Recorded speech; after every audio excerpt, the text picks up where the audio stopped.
Matthew 14:22 to 33. Matthew records that immediately after the feeding of the 5,000, Jesus compelled his disciples to enter a boat and go before him to the other side, while he sent the crowds away. After dismissing them, he went up on the mountain by himself to pray. When evening came, he was alone there, while the boat carrying the disciples was already far from land, battered by waves because the wind was contrary. During the fourth watch of the night, Jesus came to them walking on the sea. When the disciples saw him walking on the water, they were troubled and said, "It is a ghost," and they cried out in fear. But immediately Jesus spoke to them, saying, "Take courage, it is I. Do not be afraid." Peter answered him and said, "Lord, if it is you, command me to come to you on the water." Jesus said, "Come." Peter stepped out of the boat and walked on the water toward Jesus. But when he saw the wind, he became afraid, and beginning to sink, he cried out, "Lord, save me!" Immediately, Jesus stretched out his hand and took hold of him, saying, "You of little faith, why did you doubt?"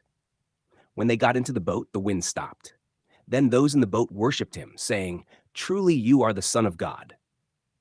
This scene unfolds within the larger story Matthew is telling about the arrival of Israel's promised king and the closing chapter of the Old Covenant world.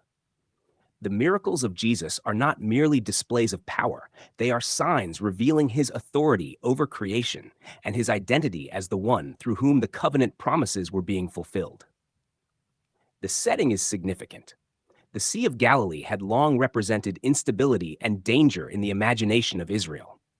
Throughout the Hebrew scriptures, the sea often symbolized chaos and the restless powers that stood against God's order. Only the God of Israel was said to rule the waters. The Psalms repeatedly declare that the Lord alone treads upon the waves and stills the raging sea. When Matthew records Jesus walking upon the water, he presents him performing what the scriptures attributed to God himself. In this moment, Jesus appears to his disciples during the darkest watch of the night. They are already struggling against the wind and waves. The scene evokes Israel's long history of turmoil under the covenant, a nation repeatedly tossed by political oppression, religious corruption, and impending judgment.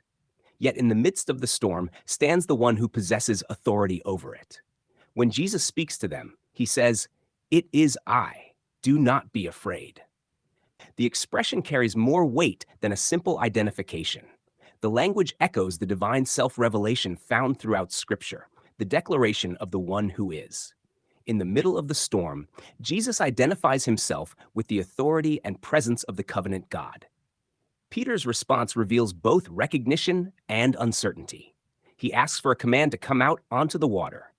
At Jesus' word, Peter steps onto the sea and begins to walk toward him. For a moment, the impossible occurs. Peter participates in what only the Lord of creation can do. Yet when he notices the strength of the wind, fear overtakes him, and he begins to sink. Peter cries out, "Lord, save me." Immediately, Jesus reaches out his hand and takes hold of him. The rescue happens without delay. The focus of the narrative is not the strength of Peter's faith, but the immediacy of Christ's deliverance. The one who commands the sea also preserves the one who calls upon him. When they enter the boat, the wind ceases. The storm ends not because of the disciples' efforts, but because of the presence of Jesus.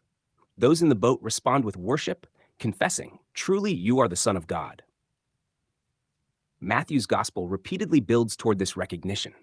From the opening genealogy through the miracles and teachings, the narrative steadily reveals who Jesus truly is.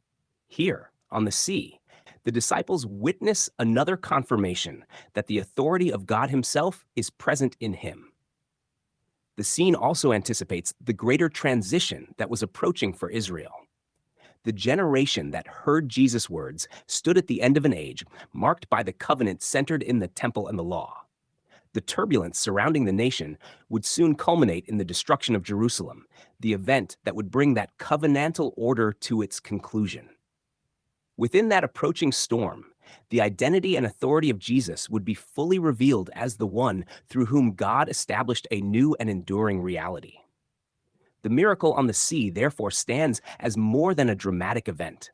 It is a sign revealing the one who possesses complete authority over the forces that threaten God's people.